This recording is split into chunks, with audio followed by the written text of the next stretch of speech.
From Alameda, California, the Comfortably Zoned Radio Network presents Flying High Over the Zone with the Zigzag Man. I am back, and you are flying high with me, the Zigzag Man, over the zone in Alameda, California, right across the bay from San Francisco, in the northern part of the great state that we live in. And I'm just talking, it's a day before Thanksgiving, and counting my blessings a little bit. And I'm talking off air to my guest, and he had a very, very insightful statement that I said, "How you doing?" He goes, things could be better, but, they could be a hell of a lot worse. So I'm inspired to talk to a guy further who has that kind of an attitude that life deals you a hand, and it's how you play it that matters. Hockey player, Kurt Walker. How are you, sir? Ralph, I'm doing fine. I'm doing, as I said earlier, I'm doing okay. And as I said, when I'm down, I just kind of look around and go, you know what, things could be a lot worse. And, I'm grateful for a lot of things. Yeah, really am. Tell me, I'm always curious when I have a guest, what got you into playing hockey? Who was your inspiration as a kid? And it doesn't have to be a hockey player. It could be your dad, could be, a coach. What inspired you to play hockey in the first place? Interestingly enough, my dad was the inspiration for me. I grew up outside of Boston. Really, it's easier if I say I grew up 12 miles north of where the Pilgrims landed, and then people get the idea. But wow. I grew up in a town called Hingham, Massachusetts, about 17 miles south of Boston. And my dad played hockey his whole life. Hockey in the Northeast was big. He played at Boston University, and then he went and signed up and fought in the Battle of the Bulge. After the war, he stayed in Europe for 2 years and played hockey. So when he came back and settled down when I was 10 years old, he said, 10 years old was late. And he said, you want to play hockey? And I said, yeah, sure. Well, at 10, I was tall and lanky and, really hadn't skated a lot. But I was willing to give it a try. And I did. And at first I hated it. But I wouldn't quit because I didn't want to hurt his feelings. What was your biggest attribute when you first started, and what was your biggest weakness? What I had going for me was my size. I was I was big, right. And it was hockey. Guys were getting, the trend in size was to the point where guys were getting bigger every year, and I was big. I was 6'3.5", 6'4" almost, and it was hard for me to skate in the beginning because all the kids had been playing for years, so I looked like a giraffe out there, and I really almost said I don't want to do it, but I was a Boston Bruins fan at the time, and of course watching Bobby Orr and Phil Esposito and guys like that, right. It really inspired me to keep going. So I kept going. I talked to Hal Bach the other day, who wrote a book on Bobby Orr, and we are both old-time Original Six hockey fans, and we were talking that how he revolutionized the defenseman position. I mean, nobody had played offense before. He forced the puck, and nobody had done that in hockey history. Am I correct? You are 100% correct. In fact, the word I even use when people ask me is, I say he revolutionized the game. And he did. He did. Right. He single-handedly revolutionized the game. And I would. So if you were gonna pick a player to emulate and to idolize, that'd be the guy. He was that's right. Something right. special. And I don't, I'm thinking I don't remember. I remember. Did you play defense yourself? I did. I played defense. Okay. When I first turned pro, I played defense my whole life, and then there were times because of my size that I was utilized up front on the right wing. I get in front of the net, create a little havoc on a power play type situation. So I played up a little bit, and then when I got to Toronto and was playing with the Leafs, they made me a right winger, and so I went from defense to playing right wing, and I had a great time. I met many great friends, brothers, players, and today I'm trying to get back. So it was a lot of fun. A lot of fun. Beautiful. What's your biggest regret so far? Looking back, my biggest regret would be that the league really, unfortunately, during my era, we had a man named Alan Eagleson, who I'm sure you've probably heard of. Eagleson was a big agent. He was responsible for all the big Canadian-Russian series. But he also, was in collusion with the owners, and he was a player agent. So he kept the salaries down. But more importantly, he stole $48 million from us in 1978. And restitution was never made. And a lot of that was pension money. So, the pensions today are really laughable. And there was no medical that we could sign up and pay for. We were just kind of cast out after it was over. It was like, thanks, we got somebody else, good night, Irene. And that was pretty much, it was an awful, awful shock to many players. I can very, very well imagine. Did Eagleson not serve time in jail for this? And when you say no restitution, where'd the money go? Well, that's a great question. I don't know, and I don't think anybody knows where the money went. But Eagleson was brought to trial in, I think it was 99 or 2000. Carl Brewer, great defenseman for the Toronto Maple Leafs. I remember, and I have a card with his autograph on it, a picture card from when I was a kid going down to hotels. Right. Yep, I do. Right in my little GI collection.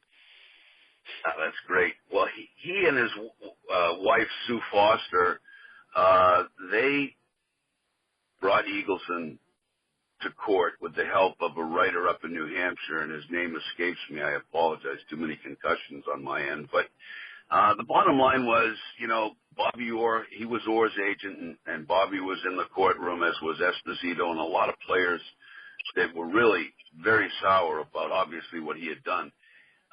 All he got was kind of a slap on the wrist to supposedly do 12 months in a country club jail or country club,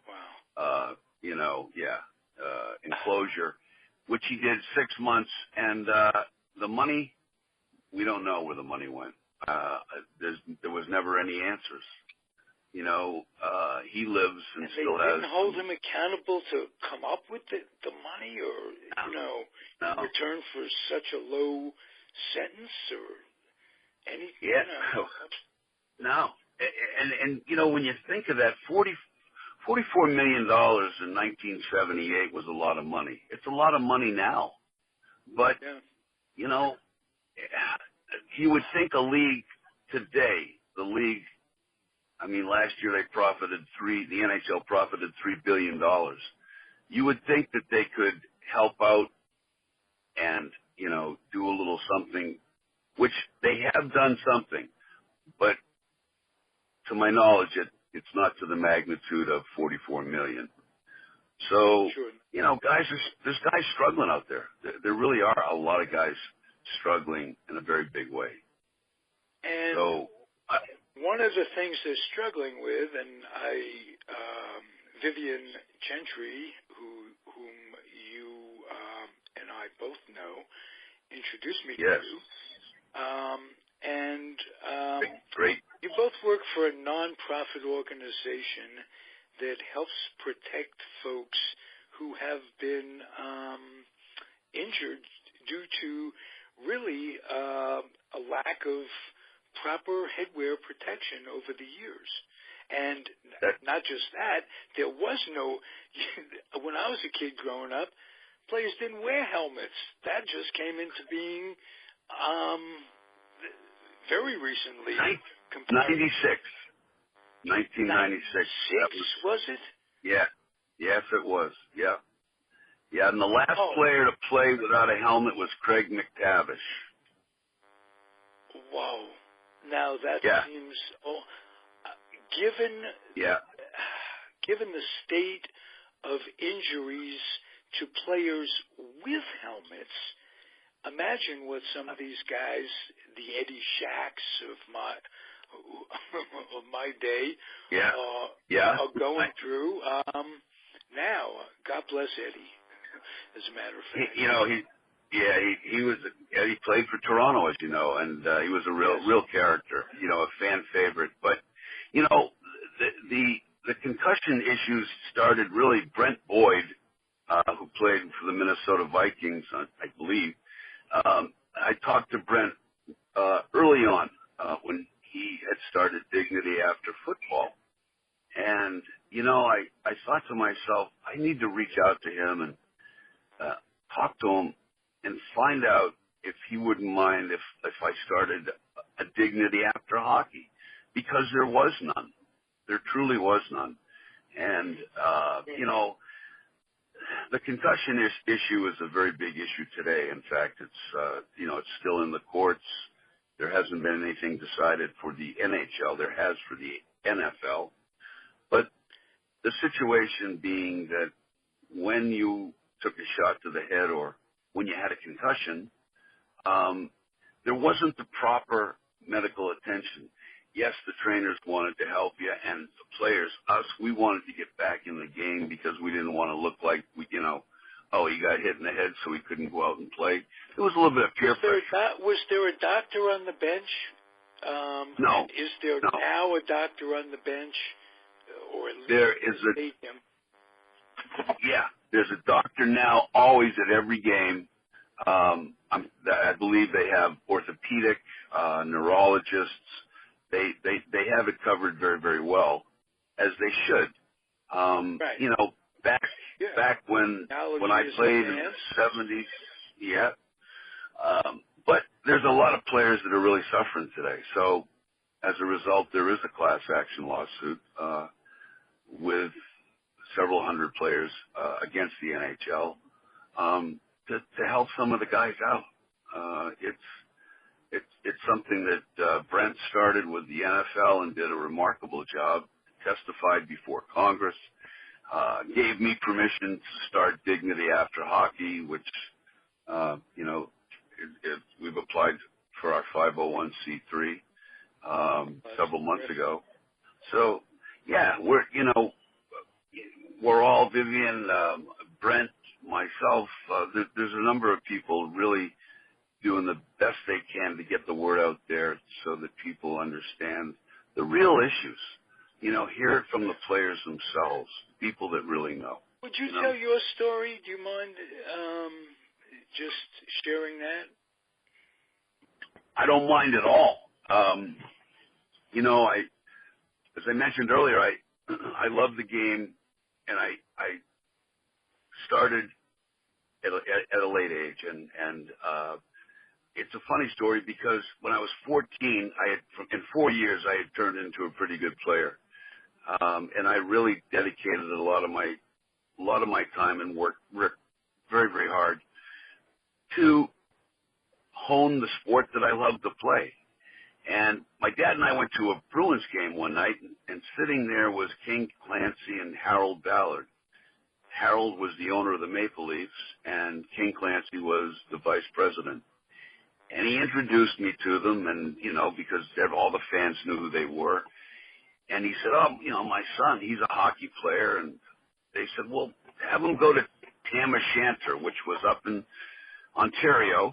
And Jim Gregory is the general manager of the Maple Leafs, but also he takes care of Tam O'Shanter. So it's funny, a bunch of us from my town went.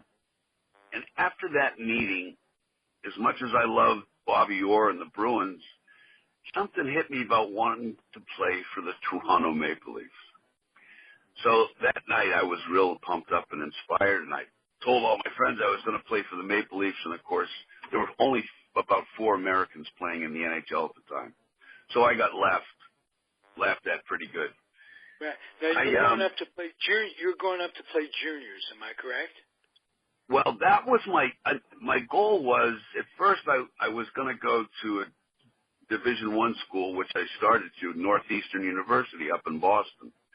And I felt at the time that I was good enough to play for the varsity team, but the coach, Fernie Flaman, was a Canadian, played for the Bruins, was a great player in his day. He's in the Hall of Fame. And I said, Fernie, what's the name? I said, why aren't I playing for the, for the big club? He said, you need a little work. So I found out that 19 of the 20 players on the varsity team were all Canadian kids on full scholarships.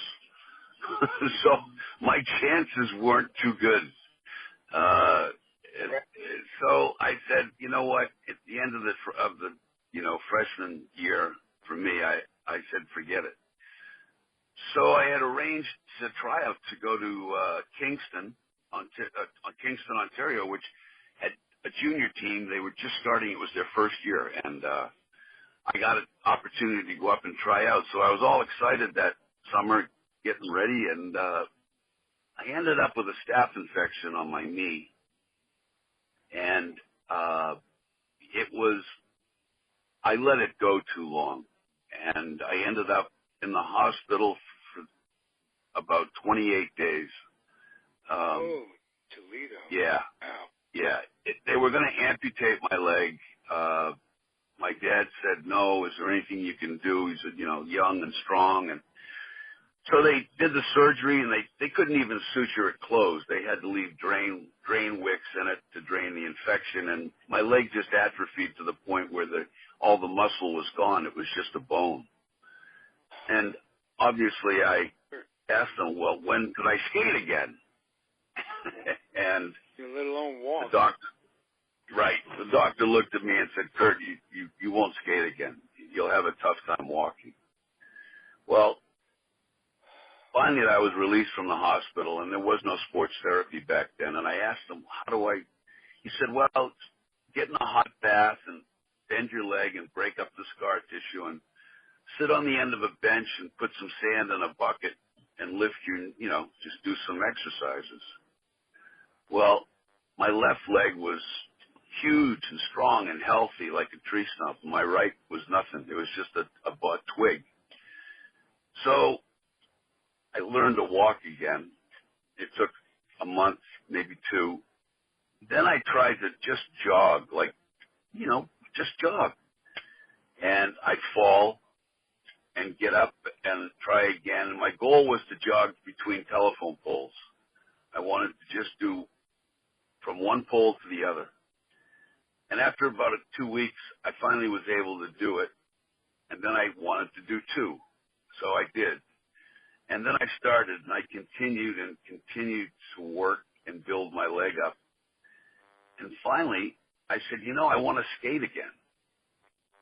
And after about 9 months, I put the skates back on and got on the ice. And, of course, it was a little wobbly, but I started to pick it back up, and I worked hard at it, and I did. And oddly enough, the Massachusetts, New Hampshire, Maine area wanted to emulate the junior organizations they had in Canada, in Quebec and Ontario. So they started the New England Junior Hockey League. And because I missed the tryout in Canada, in Kingston, I was going to play for Weymouth, which was the town I was born in. It was the next town to where I lived in Hingham. And I played for the Weymouth Conquistadors. And I was the captain of the team. It was a great league. And then we were into a couple games, I think, 15, and this big guy took a swing at one of our smaller and younger players. And so I decided right then to take him out. And I dropped the gloves, and he was like 6'5", and at center ice we fought, and I took him out. And after the game, we won, by the way. And after the game,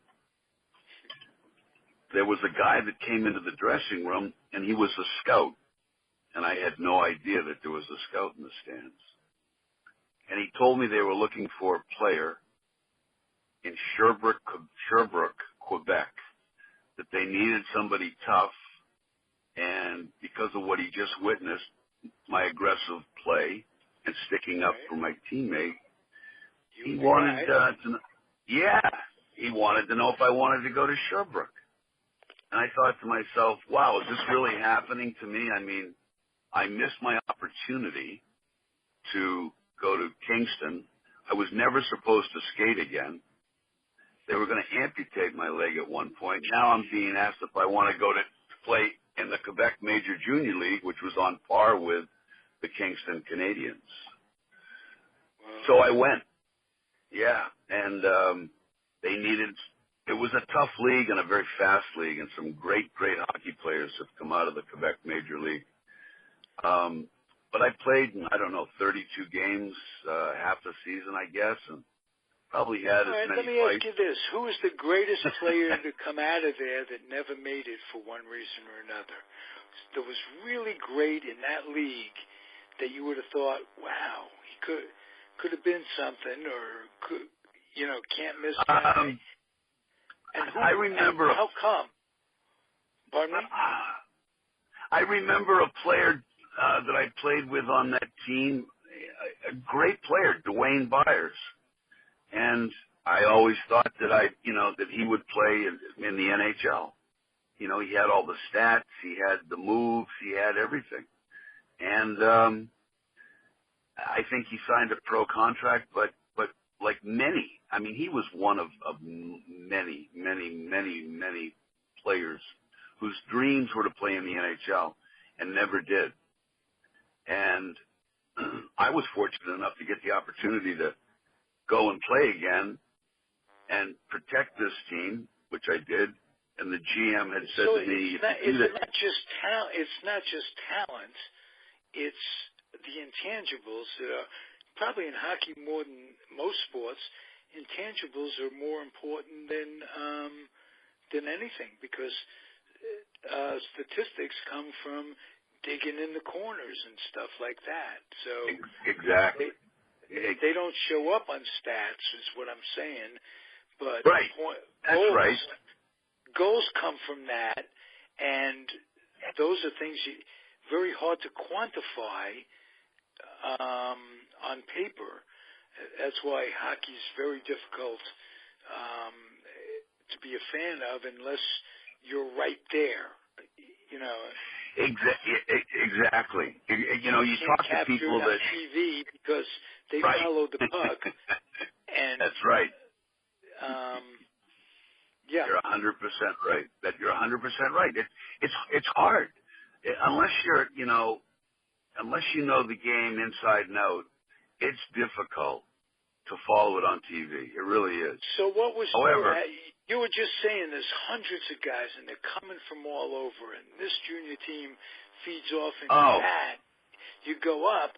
What drove you, or what was, say, talent notwithstanding, what was it, the one thing, if you had a kid, or if there's a kid listening out there that wants to play hockey or chess or anything, because it all transcends the way I look at it. It does. It does. What is it? What are some of the attributes that you're proud of that you'd like to pass on if you could? First and foremost, you have to have heart. You have to have the heart to play the game. And if you don't have heart, then really don't play it.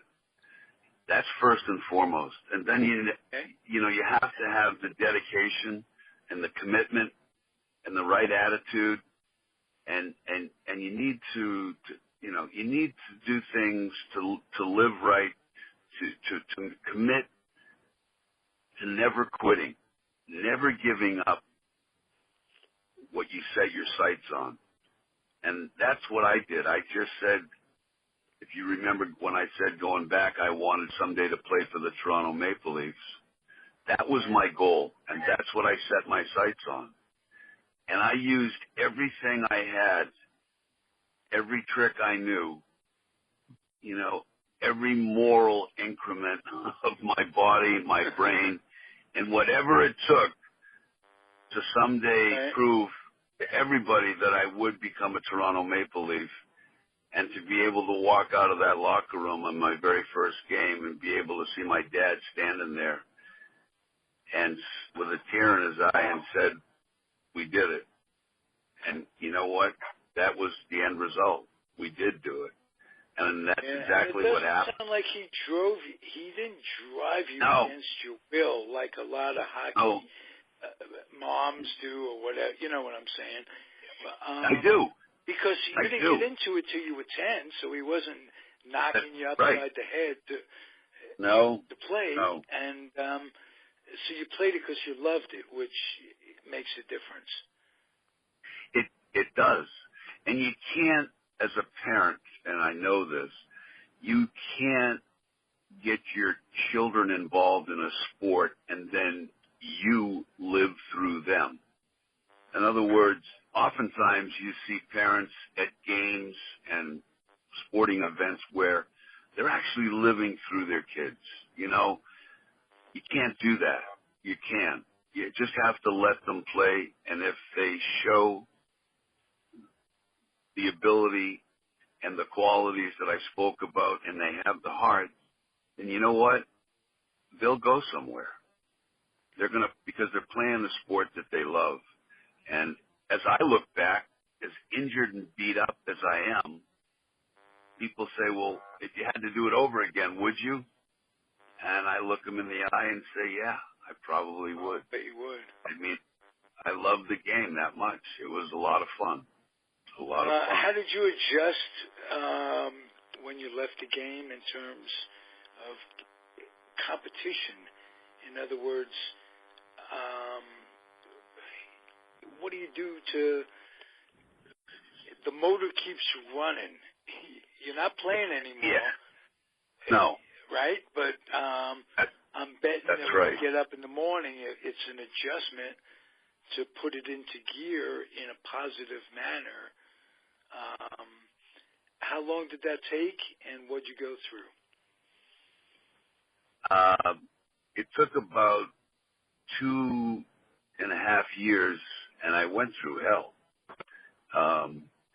That transition, not just in hockey, but in any sport, or sometimes even in any job, but I'll use it in the sports sense because, I did it. I went through it.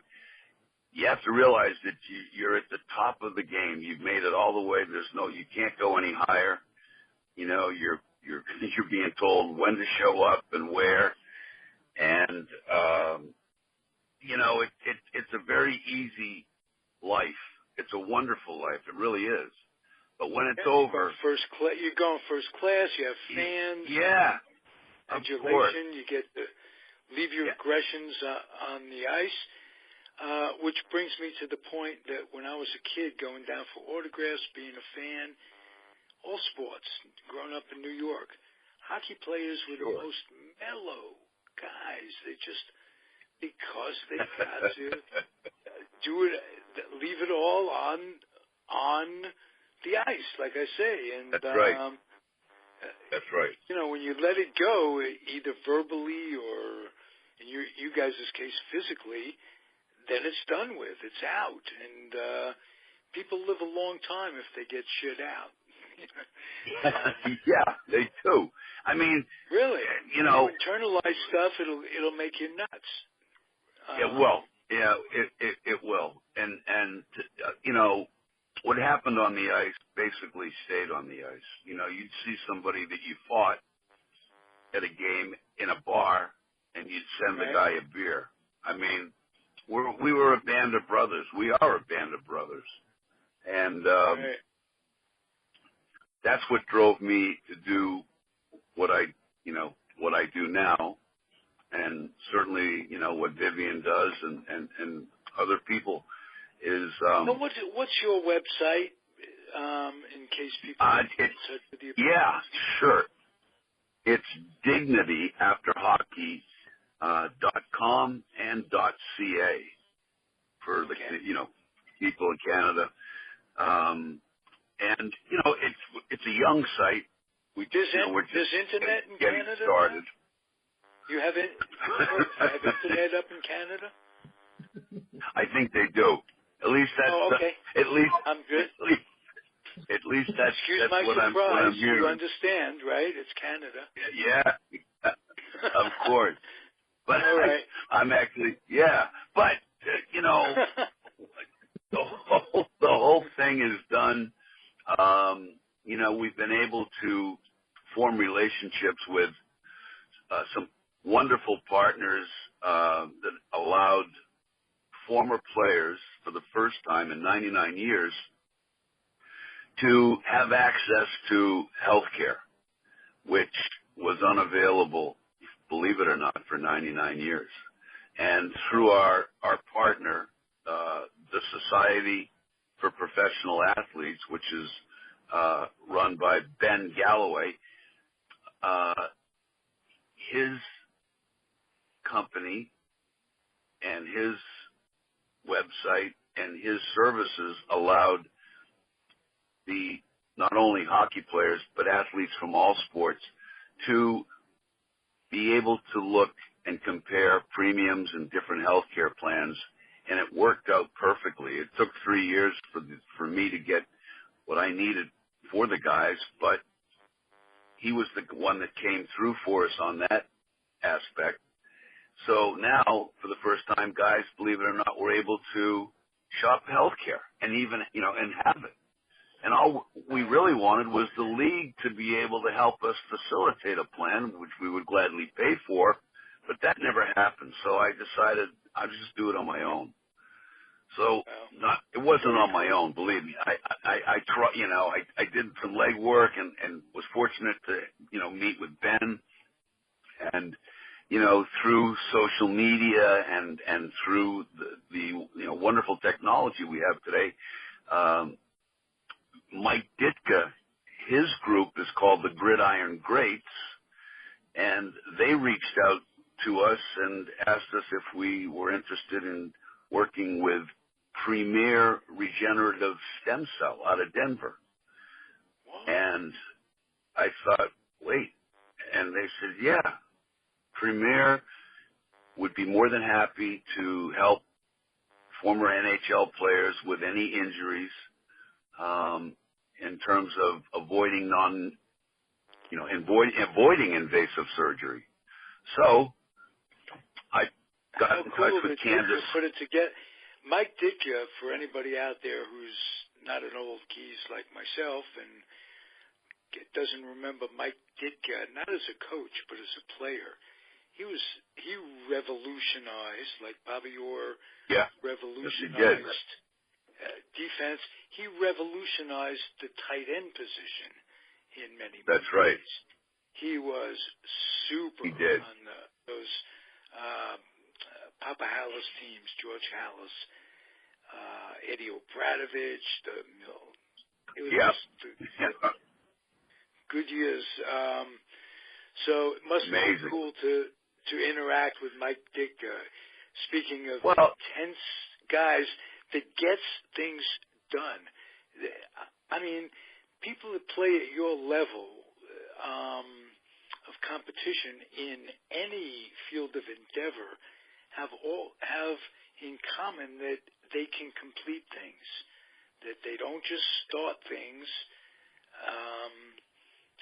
but they can see it through to fruition. And it's got to be nice to go through life with that kind of mindset that you're going to get it done. You know, I've always tried to do the best I can at everything I do.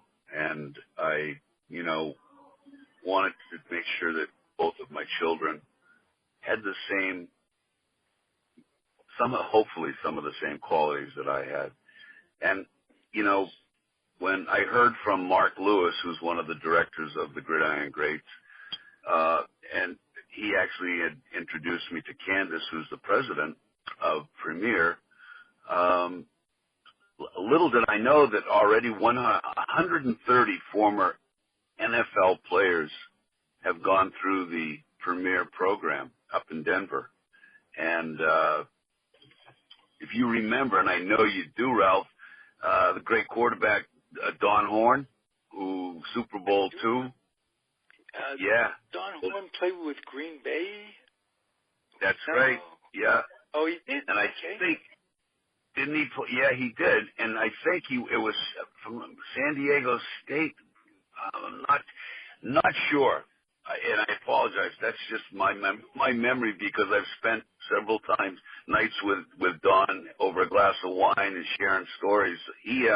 Don's actually the liaison for the NFL, you know, to Premier, and Dignity After Hockey is the liaison for the hockey players that want to have an opportunity to have procedures done from a stem cell standpoint, which is state-of-the-art medical technology. And not only just NFL and NHL, but, you know, NBA and Major League Baseball players. I mean, I don't know who has, I think Vivian was beginning to do, I was running a little late. I think she was trying to talk to me about, I think, the McGraw Foundation, but I would certainly like to, you know, make sure that the other major sports that, you know, the foundations know about Premier Regenerative and know about the Society for Professional Athletes, because by being able to network and work with one another, it allows me and all of us the opportunity to reach out to the guys that are hurting and give them a platform and an opportunity to get health care, to have some stem cell work done. And these are things that they couldn't possibly do without the organizations that we currently have. So right. I'm very proud of it. And I'm going to reach out to my audience to check out the politicians who are against stem cell research and never vote for them again. That would be pretty good. That would be pretty damn good. Because, you know, there are folks that protest, well, you know, it's a crazy yeah. So It is. But, you know, this Premier does it with it's our own cells, so there's no downside to it. It's our own healthy cells being put into areas that are damaged, you know, in our body. And I'll tell you a real quick story. This will lift your heart. Mitch Wilson, who played in the NHL, was a 5'8", 200 pounds, and he played as tough as anybody in the league. You know, he had a stint with the Devils. He had a stint with the Penguins. It was a tough kid. He fought. His heart was bigger than his body. And after the game, he became a tugboat captain in Seattle. And he started having some issues with his arms. And he went to the doctor, and the doctor had to give him the news that after a series of tests, he had Lou Gehrig's disease. He had ALS, which we all know is and he said it. It's a death sentence. Yeah, death sentence. Yeah, it is. Well, he went to Mexico. If life itself isn't. Yeah, right. And he went to Mexico 4 times, Ralph. He paid $40,000 every time he went to Mexico And I asked him if he knew whether he was getting the actual stem cell or was he getting placebo. And he didn't know. I mean, how would he? They could tell him anything down there. Right. So I finally got him to go to Denver. He lived in Seattle. He's wheelchair bound.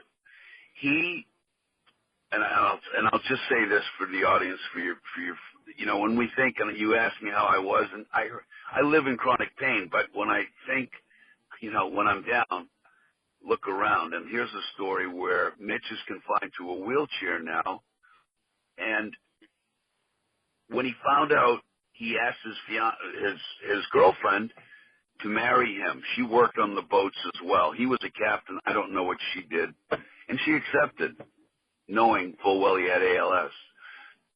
2 weeks after he asked her, she didn't come home from work. The police were at his door the next morning. The night before, she fell overboard, hit her head, and drowned. So it's stories like that I think about when I think I'm having a bad day. So if you go to my website, it's on Facebook as well. Mitch was kind enough to do a video after his second treatment last week in Denver at Premier Regenerative. And the great thing was, this really, really inspired me. And if I said to myself, if I never did anything else, this one thing would inspire me the rest of my life. And he said, Kurt, that one treatment I had in Denver was better than all 4 I had in Mexico. And I can move my toes again. And that just blew me away. And I said, okay, well, how much more inspirational can you be than that? That's a great story. What kind of day is that? It must glow inside. It must be, what a feeling. It's Mitch who makes me and everybody feel, you know what, there is hope, and there are great people, and there are people that care. And endure and keep trying and all of that. Yeah. Yep. Yeah. And hey, Mitch, look through the darkness. There's going to be some light. That's exactly right. That's exactly right. Can folks catch you on Facebook too, Kurt? They can. Absolutely. Absolutely. Kurt Walker. There's a lot of Kurt Walker. So, what should we plug in? Kurt Walker, Toronto Maple Leafs, and Dignity After Hockey, and feel free to jump on board. We're always trying to grow the membership on the Dignity After Hockey Facebook. I'm going to put everything that you are doing on my website, on Facebook. I also have a website, Comfortably Zoned Radio Network, and consider me great. a partner from that standpoint. That's great, Ralph. I'll tell you, thank you so very much, and my pleasure. Thanks, this is something that, Vivian as well. Thank Vivian. I was just going to say, thank Vivian. Are you there, Vivian? Yeah. Are you there? I'm here. Are you listening? Hello, Ralph. Hi, Kurt. I hope I didn't embarrass you, Vivian. You didn't embarrass me at all. Oh, well, that's so nice. I want to thank you for introducing me to Kurt and welcome you to the Comfortably Zoned Radio Network, Flying High Over the Zone. How are you today, Vivian? I'm doing well, Ralph, and I just want to say to you, thank you so much for all your support. To me? No, thank Kurt. Yes, thank you so much. Thank you guys for doing this work. It's terrific. I'm inspired just having talked to you today, Kurt. This is it's really been my pleasure to get to know you. And yes, Ralph, Kurt, your story go ahead, is Vivian. absolutely fascinating. Well, I thank you. Thank you very much. I hope I didn't bore you because I have a tendency to ramble sometimes, and I didn't want to do that, but oh no, there's you're so much highly articulate. You're welcome there's so back much on these to airways it. anytime. Well, thank you. I thank both of you so very, very much, and we'll talk soon again. And people can reach me. They can email me. They can call me.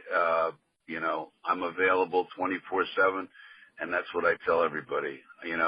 I'm available at any time. So Beautiful. I really appreciate you being here. It was a terrific episode. I wish you chimed in a little earlier, Vivian, who I was telling Kurt, my mother shares your name. May she rest in peace. Oh, nice. Yeah, it's a V-I-V-I-V-I. She had a stutter.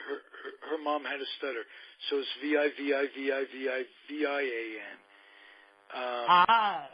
Made her a little strange. That's cool.